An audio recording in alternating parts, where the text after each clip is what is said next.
best advice I can give to someone who is thinking about going to law school is don't go to law school.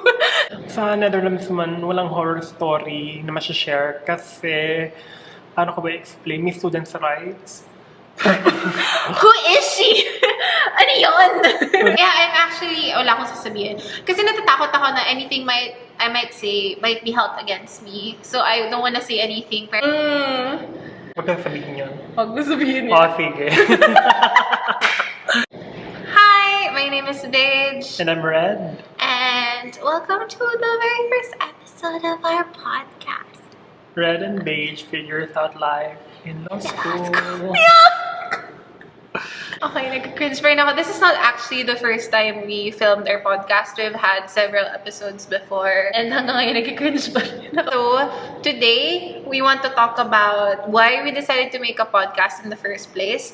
And maybe some things na we wished we learned before going to law school. So, Kuya, since ikaw ang brain, since ikaw nag-concept siya ng podcast, yung name ng channel, what was your reason for making our podcast? Nakakahiya sa ating viewers, pero kasi, the reason why I conceptualized it, I was shocked that there were actually podcasts available online. And during my time listening to podcasts, they're all foreign podcast, walang Pilipino. Baka hindi ka lang nakikinig ng Tagalog. Ay, hindi ko alam. Hindi ako nag-research ng competitor, basta naisip ko lang, since nag-law school tayo, tapos different setup, kaya bihira ata yung setup na may law school sa Philippines, may law school abroad, tapos bihira ata yung mag-compare and contrast ka ng law schools from here and abroad. So sabi ko, baka mag-click. So, yun, hence the podcast. Pero this is a very rough pilot episode. I just wanted to try things out. And bilang madaldal, feeling ko kami ni Kuya, we can talk for hours and hours on end. Even if medyo opposite kami ng personalities. I feel like that feeds to the fact na we can talk for longer. And I think for me, personally, kaya ako pumayag nung nasabi ni Kuya na podcast is since Kuya is living in the Netherlands and the first episode we ever filmed na hindi yung makikita, it'll never see the light of day, is nasa Netherlands si Kuya, tas ako nasa Philippines. Sabi ko, ang gandang concept sana na nandun siya sa Netherlands, nag-aaral siyang law school, nandito ako sa Philippines, nag-aaral akong law school, and then we'll talk back and forth about our experiences. Pero I think what I've learned when we started making our podcasts, kasi meron namang iba, doon ko na-realize na it's my excuse to talk to you. kasi kami, sa family namin, hindi kami ma-chat, hindi kami ma-call. Like, yung friends ko, magkakasama kami, di ba? Lalabas kami. Tapos mamaya tatawag yung parents nila. Tapos ako nagtataka parang, Tapos yun pala, it's an everyday occurrence na tinatawagan yung family. So, since nag-abroad si Kuya, super close kami. As in, super close kami before. I mean, now din naman. Pero naging close kami high school. College ka. High school ako. Tapos, at that time, nasa Mindoro ako. Tapos, nasa Manila si Kuya. Tapos, nung nag-college na ako, bigla naman siyang, punta siyang Netherlands. So, though naging close kami personally, never kaming physically with each other. And I thought na the podcast would be a nice place for us to force each other to talk every now and then. Kasi nga yung iba, na-realize ko na kami ni Kuya, we talk around once a week, ganyan. Yung iba pa talaga every day. So, at least ngayon, meron na tayong one solid conversation during the month. At least an hour. At least an hour. So, ayun. Tsaka, I think kaya gusto ko itong podcast na to kasi parang never, may dream siya na maging radio jockey. Ako naman. Wala lang. Parang naisip ko, try ko kaya infomercials. What? Mga ganon. Okay, so this is not the way we intended our first episode to be, pero just be it. We really have bad time management skills. We've decided to actually film the very first episode of this. Siguro mga... Last year pa, like October or something like that. Pero lagi sabi schedule natin. Wala. So ngayon, excuse na kami kasi we're finally together. Pero balik na naman siya. Balik na naman siya sa Netherlands. beginning lang naman to Pagbigyan nyo na kami kung halimbawa medyo hindi ka okay yung aming first podcast kasi we're learning din to improve it. Yeah, sorry kung pangit yung audio. Kumbaga, ang first podcast, sabihin na natin hindi ganun okay, edi mga succeeding podcast, magiging okay naman. We'll try our best. Yes. It's so freaking hard. God, nakapagod pala. Hindi, tsaka talagang trabaho yun. Totoo. Akala ko like hobby lang. Sorry po. It's so difficult pala. Hindi, akala ko dati, parang magic lang sa boom. Oh. Dahil ito kaganda, I'm so talented, sapat na, yun pala hindi.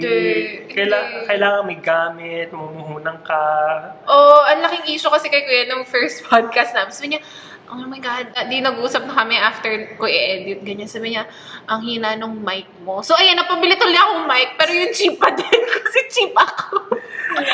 So, we'll try our best to probably improve our quality in the future. I should have learned to invest in better equipment. Yeah. Pero wala rin akong cash eh. Wala rin akong cash. So, talagang guys, listen kayo sa amin. Make our channel.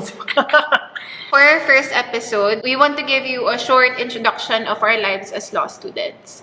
Sino muna? Ikaw muna. Okay. So, hi. Ew! Sorry. Hi, I'm Beige. I'm a second-year law student from UP College of Law. I'm studying here in the Philippines. And, oh my God, second year. And undergrad ko Ateneo, Psychology. And I think that's pretty much it. Ako naman, I'm Red. I'm studying in the Netherlands. Tapos, I'm studying at Maastricht University, second-year law student din. European Law. Pero ang aking undergrad ay sa UST, Business Economics. So talagang very different, tapos pang law-related talaga yung Yung kay Kuya, I think for me, hindi. Psychology.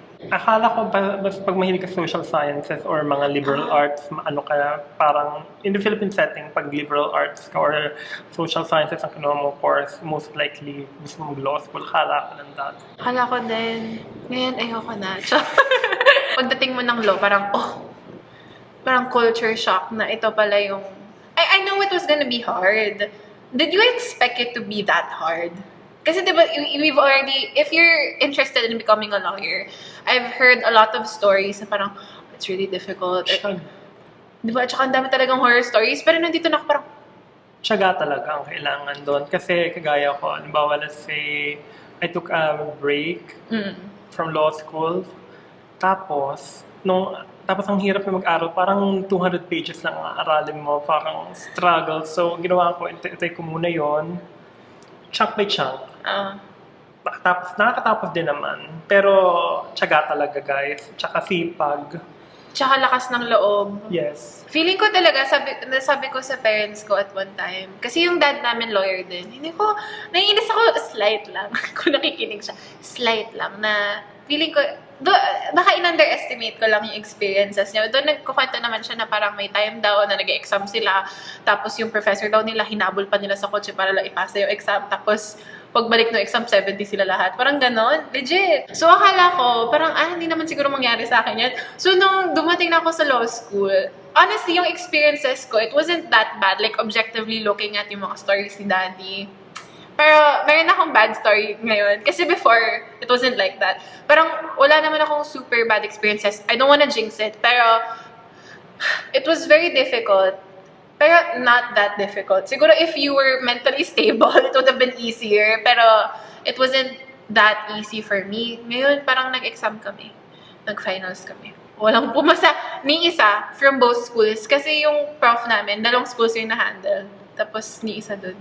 Walang pumasa. Sa Netherlands man, walang horror story na masya-share kasi, paano ko ba explain? May students' rights. Who is she?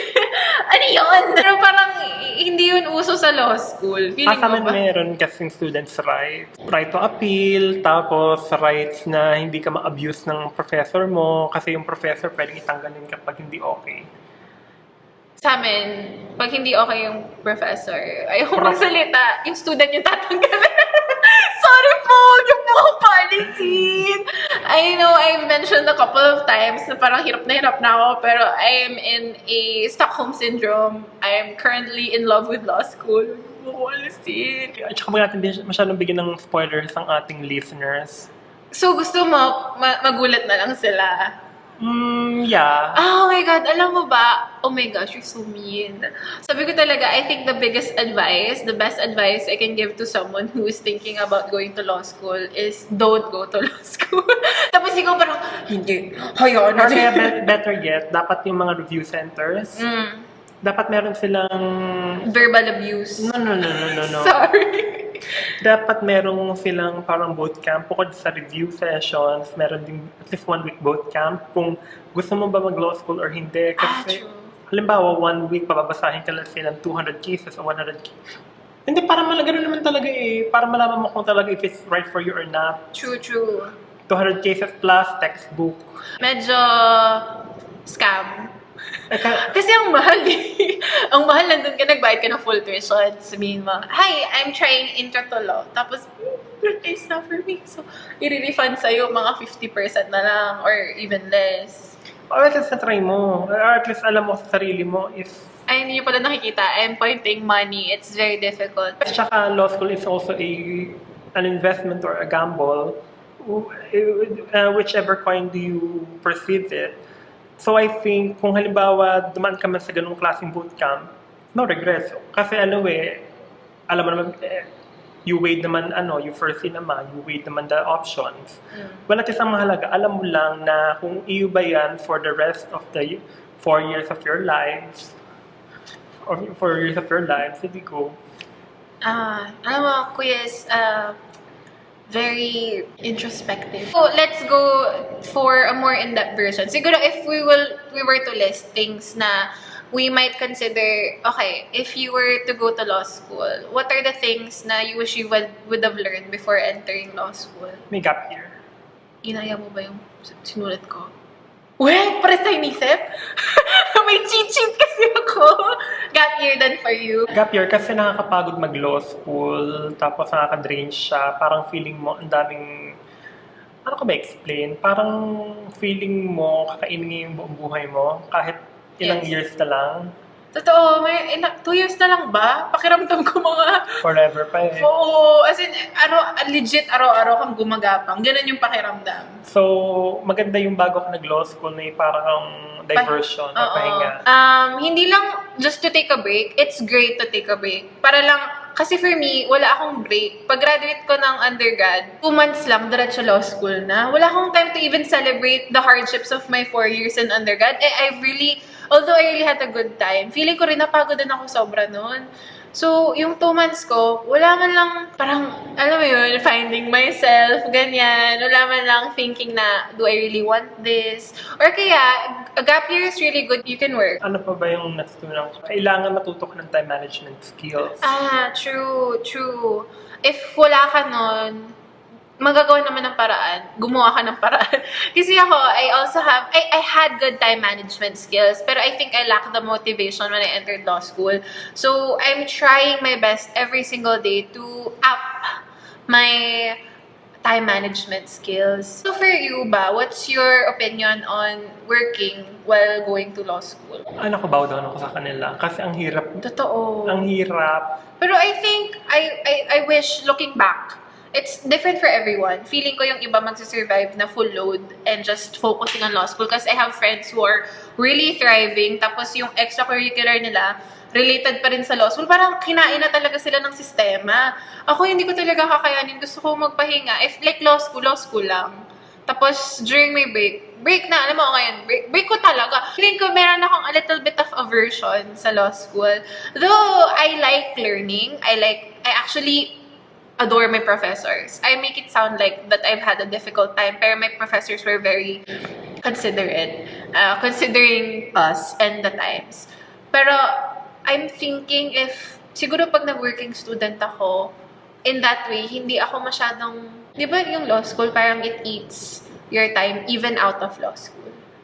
So, ayoko kasi yung mental space ko na puro law school lang. Kasi medyo toxic nga yung environment. So, minsan, inisip ko, sabi ko, what if kaya nag-work ako at least part-time? Ganyan. Ako naman, I was about to set up my business. Ang problema, parang feeling ko baka hindi ko kayanin. Hindi ko kaya hatiin ang sarili ko into two. So sabi ko, practice muna ako sa law school.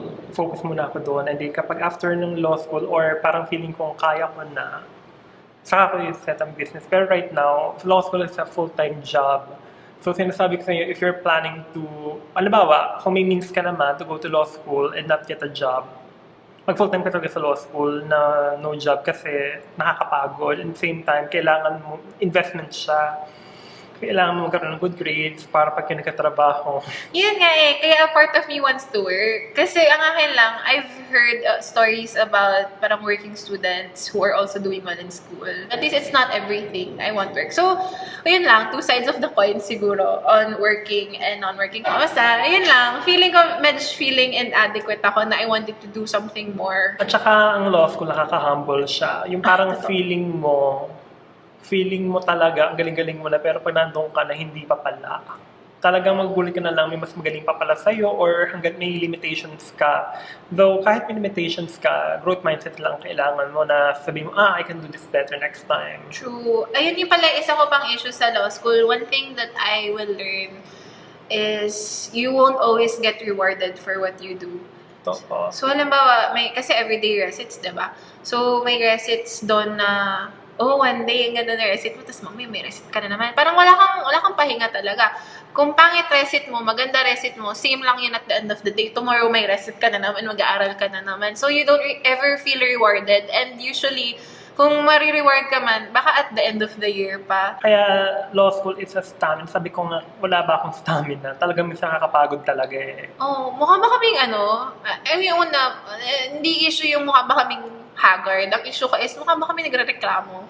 Hindi, I think every law student experiences na talagang nakaka-stress. Oo, nakakapangit, nakakaswangit talaga siya. Yung mga, ito pa pala, hindi lang pala yung kudos sa mga working student. Kudos rin din sa mga law student na magaganda at gwapo kahit na, oh my God. Ako parang pumapangit lang ako sa law school. Sila parang I'm thriving, being more pretty. I can't. Ingit na ingit ako sa mga gano'n. Ano pa ba? Yung undergrad, I think Kuya mentioned this earlier, na sabi mo yung parang social sciences or kaya liberal arts more likely to go to law school. More likely to go to law school kasi some of them take the liberal arts for the purpose of going to law school. Pero what you have to know, at least sa'yo ba, na he went to Europe to study, mayroon bang specific courses na kailangan to be a law student there? Kailangan, dahil sa amin kasi undergrad yun. So, kailangan, parang high school level sa ibang bansa. Pero dahil sa Philippines tayo, ang dating, kagraduate mo ng college, magka-college ka ulit. Oo.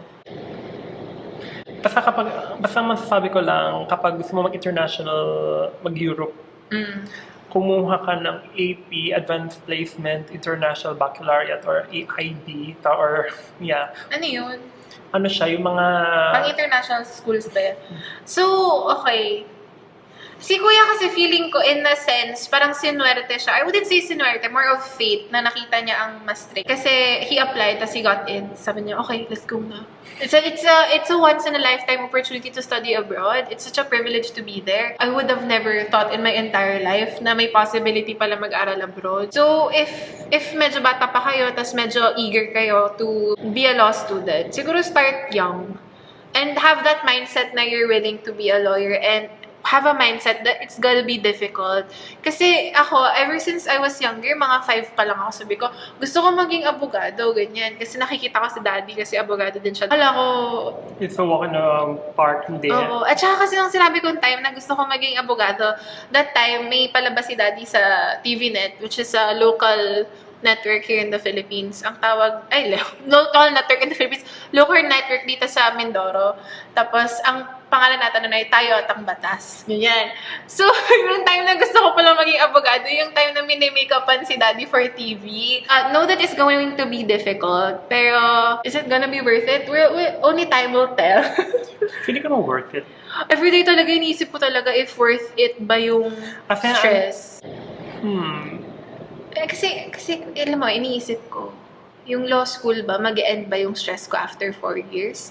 Kasi diba law school is a preparation for working as a lawyer. So, would that mean more stress in the future. Kahit naman ang job mo, may stress ka. So, I think worth it na din. Dati ang panahon na, halimbawa, let's say may passion job ka, dati ang panahon na when you grow older, baka mag-wither. So, I think it's worth it na rin. Safety net. Grabe yung safety net, law school. Ang dali. Kasi may sa safety net kasi may title ka, you know the law. So, not necessarily na may pera, pero ang mahalaga, alam mo yung batas, may critical thinking ka, tapos I think lots of opportunity din eh. Alam mo, minsan iniisip ko talaga kung magiging employable pa ako after this videos that I'm making. Sabi nila, ito yung i-employ natin. Ay, kung mataas naman ang grade mo sa law school or kaya. Ayun na nga, kaya charot. Sorry, ang lakas ng tawa ko. Ay, ito pa pala. I want to say that nothing will ever prepare you for law school. No. Kahit yung sinasabi ni Kuyang bootcamp, feeling ko it will get you by for just like a week. A week, your first week in law school. Ang claim ko naman kasi gusto mo, lang... Para lang matitermine mo kung gusto mo magstay. Yes. So, see, it still will not prepare you. It will just tell you whether you'd want to go with it. Sobrang culture shock ko. Kasi ako, psychology major ako, diba? It's about nurturing the soul, the mind, ganyan. Tapos law school is a total opposite. So, ngayon, kinausap ko naman yung mga legal management kong friends from UST. Hindi rin daw. Parang carry lang daw siya at least a month. Tapos parang same battlefield. Ano yung term na ginagamit nila? Parang it's whatever playing ground. Parang everyone starts at zero. Equal footing, yun ba yun? Equal footing, equal playing ground. So can I just say, di ba dapat, kasi madami kang binabasa, dapat mas nagiging smart ka sa law school. Feeling ko lalo ka nagiging bobo. Ba't may ganun? Hindi kasi ang problema doon, may... Kung nga Hindi naman, hindi kami makapagsalita ng diretso. Feeling ko, kasi feeling ko, kaya hindi ka nagiging ganun ka-smart kasi train ka na on a specific thought kung paano ba siya sasagutin, kagaya ko. Pag nag-exam ako, parang gusto ko lagi may samplex. Huwag mong gagawin yun, puro samplex. Ano yung samplex? Walang ganun, hindi ko alam ganun yun. Walang ganun. Walang shh. Yun. Ay, ito pa pala, one more thing is, merong debate on whether you should start studying parang a week before. Miss. Well, I'm saying na yung name ng channel namin is freaking perfect. Nag-agree lang kami sa gap year. Lahat, hindi kami agree. Feeling mo, you should study a week before law school. Alam mo, like, first year, first time, aral, ganyan, nag-aaral. Kasi para may adjustment period ka. Hindi nga, naniniwala talaga ako na nothing will ever prepare you. Kahit prepare ka for 1 week. Grabe talaga yun. Yung unang case na inassign sa amin, Hadaliana versus Executive Secretary, sabi ko, Ano yung GR number? Ano yung may J sa gilid? Lahat talaga sabi ko, ano yung petitioners? Ano yung plaintiff? Sabi ko, Tapos yung words, sobrang, Binasa mo ba siya cover? Oo, pero alam mo yung nagbasa ka ng gibberish? Para ka nagbasa ng wingdings? Ganon talaga yung sabi ko, Kasi it's written for lawyers, I think. It's written by lawyers for lawyers. So as like an outsider talaga, sabi ko.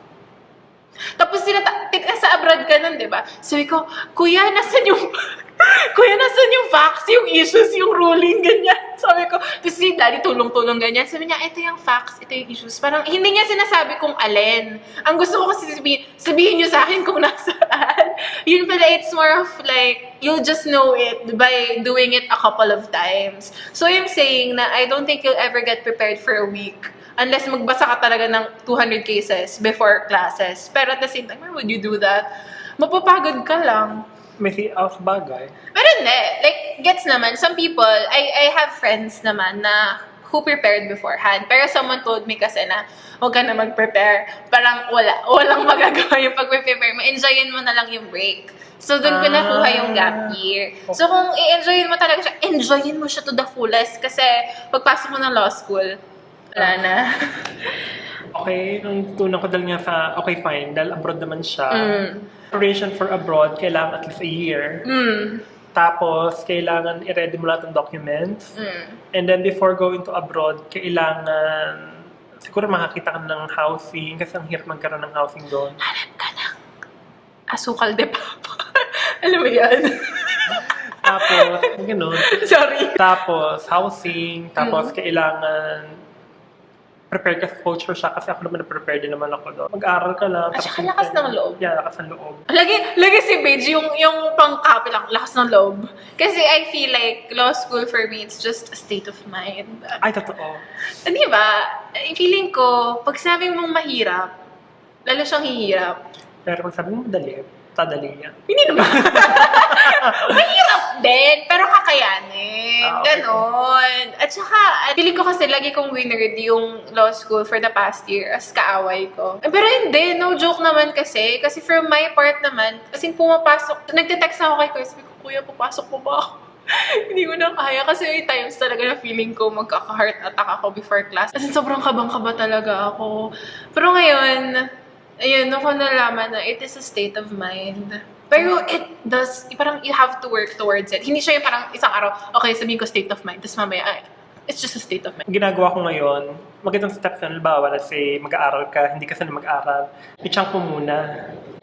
I-chunk mo muna, tapos pag nagawa mo yung chunking, saka mo ka mag-step up ng reading. Halimbawa, let's say, sa isang araw ata, kailangan 7 hours a day mag-aral or 7 to 10. May sabi si Justice Scarpio na sabi niya, tinan mo, sabi ko talaga my brain is broken. I can't even remember the name of the orientation, 2 days of orientation sa UP. Tawag na, basta nandun si Justice Scarpio, tapos sabi niya, 6-6 rule daw, may 6-6 rule siya. 6 hours a day mag-aaral, 6 days a week straight. That's a freaking lie. I have to study more than 7 hours a day, 7 days a week. For me, ikaw ba? Parang, Hindi naman. Okay ba ako? Feeling ko kasi kinakount ko yung crying parts ko doon. Pero yung actual study, parang kailangan ko 5-7. 5 hours, 7 days. Hindi naman. 7 hours, 5 days. Kasi naman sa 7 hours, may break naman yun. Alam ko pong matalino po kayo. Thank you po. I love your, feeling naman papanoorin niya. Pero ang point ko, I love the way you write your cases po. I am super grateful. Anyway, hanggang ngayon, hindi ko pa rin makuha yung perfect study habit ko. Feeling ko no undergrad, I'm like a robot. Parang pag uwi ko, aral. Meron akong certain mode of studying. Sa law school, medyo mahirap kasi iba talaga siya sa how I was learning back in college. Ako naman, nakuha ko yung magandang learning style na basahin ko muna yung book, tapos saka ako i-quiz yung self ko. See? I'm still finding the thing for me. Parang, kumbaga, soulmate. Di ko pa nakikita yung soulmate ko. So, I read everything na kasi ang hirap yung smart reading. Nauupos ako sa exam. yung feeling mo yung important, yun lang yung basahin mo. Oo, ngayon nabasa ko na lahat eh. I really suggest na read. Ayan, wala talaga akong suggestion in terms of study habits. Mag-start kami ulit ng semester by March. So hopefully, in our future podcast, pag mayroon na kaming topic on how to study for law school, mayroon akong ambag na maayos. Na parang, guys, this is proven, this is trust me, ganyan. Ayun ang panang gawin mo.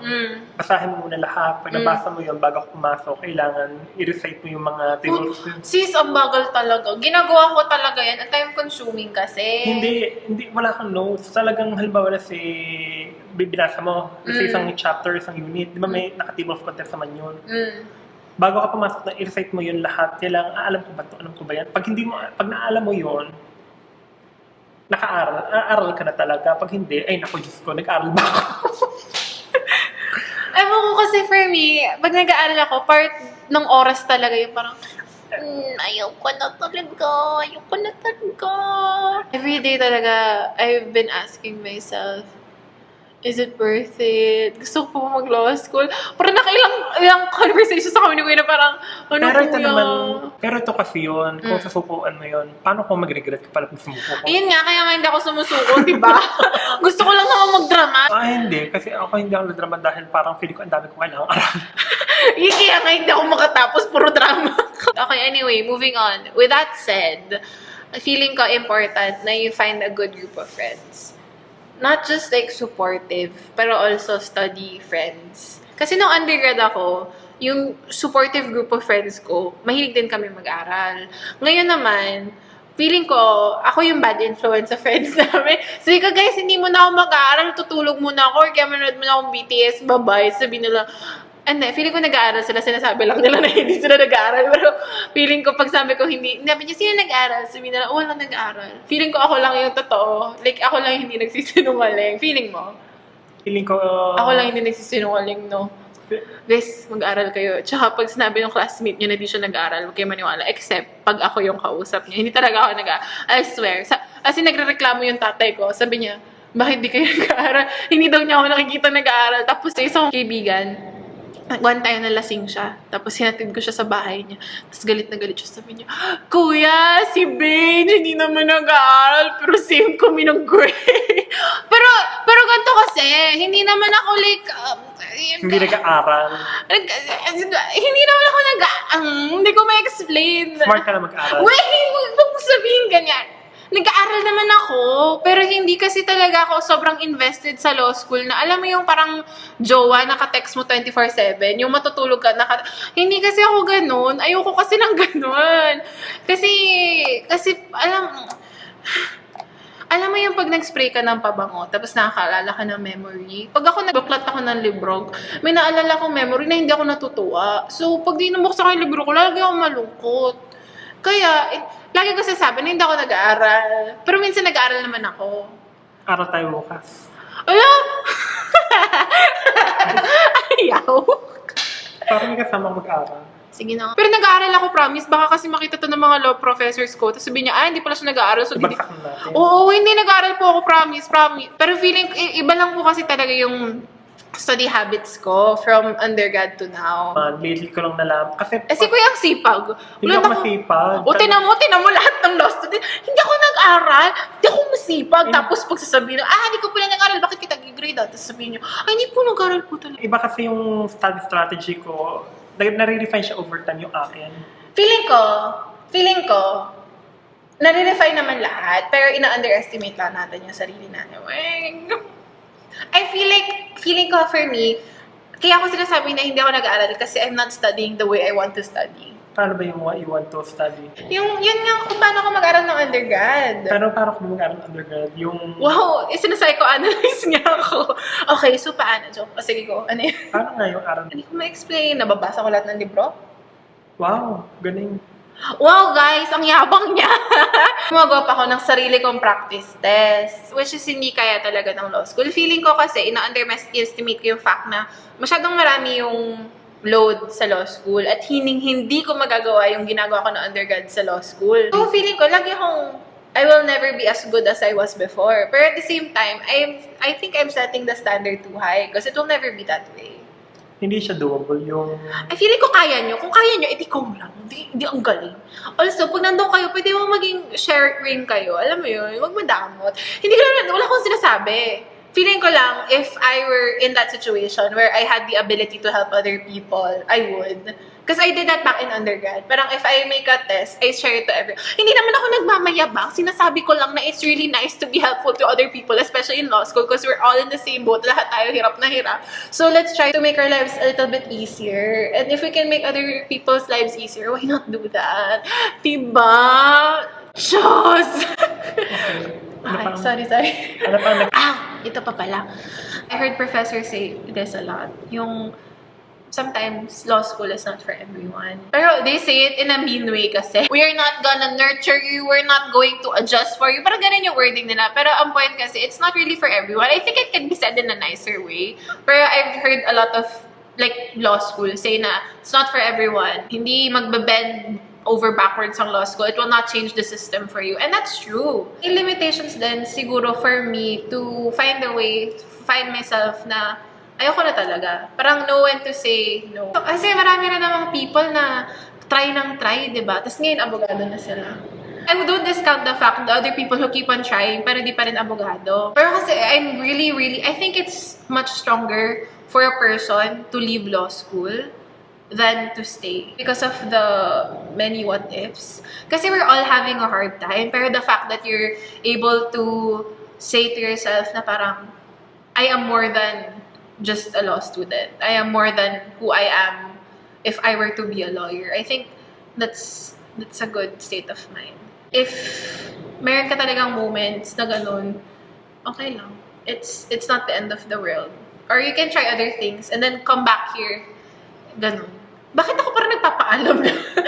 Bye! So, akin naman may mga basics, live near your law school. Agree. Kahit sa Philippines, I 100% agree. If pwede nga tumira ka na sa loob ng university, go lang. Kasi ako, taga Fairview ako. Theoretically, hindi naman malayo ang Fairview. Pero kasi, Yung traffic. yung traffic talaga, sis. Parang struggle na ngayon papasok ka school. Struggle pa yung isipin mo yung traffic. Kaloka talaga. Tapos one time, si Kuya nag-try siya sa Makati.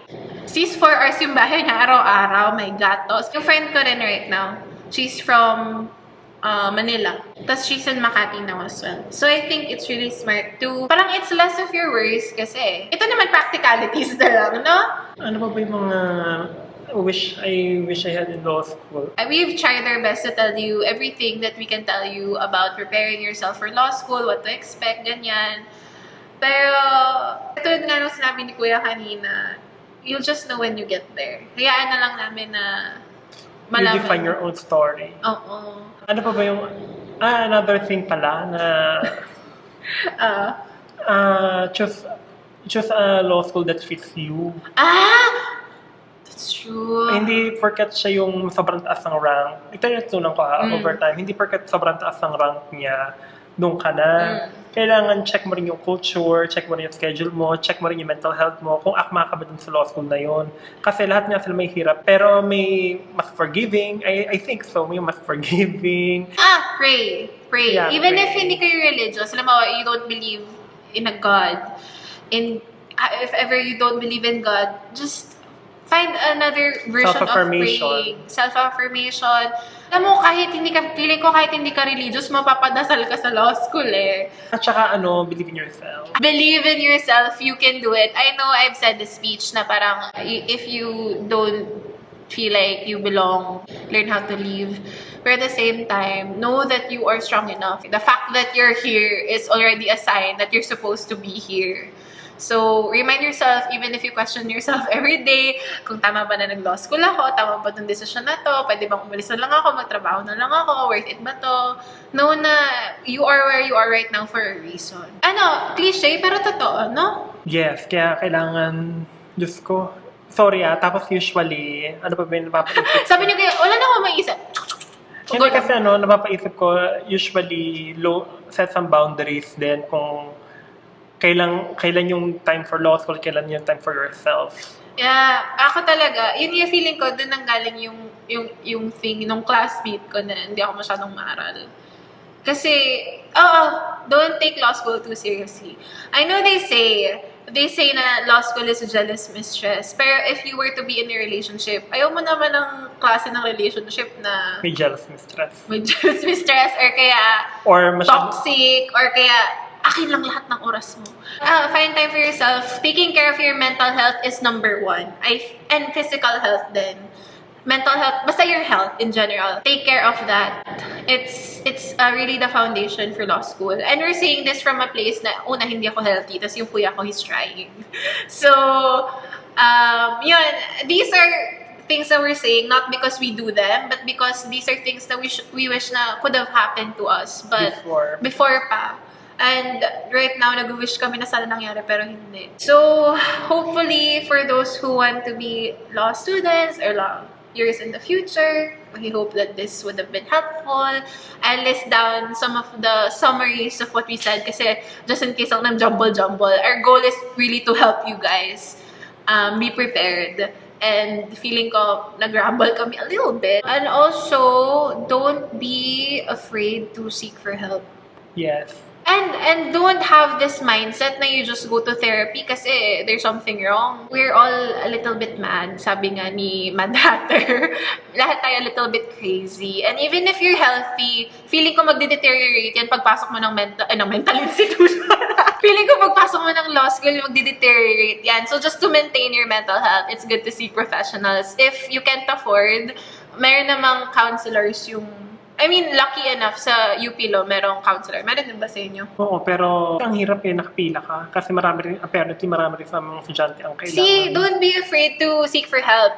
Yung friends ko talaga, ginagamit nila yung chance na gamitin yung counselor ng university. I personally have my own. I think one of the reasons why I'm still here is because of professionals din. Kaya pag nasa law school ka, get professional help when you think you need one na. And even if you don't, Okay, even if you don't. it's nice to talk to someone about your deepest worries in life. Kasi I feel like every time you're in law school, you're always kind of Shaky. Feeling mo lagi ka nasa limbo, Unstable. papasa ba ako, ganyan. Ay, totoo. Matatawag ba ako, ganyan. Basta lagi ka na lang kinakabahan. So, imagine mo the mental toll that will have on you. So, it's really, really nice. Sige, professional help. So, that's really good.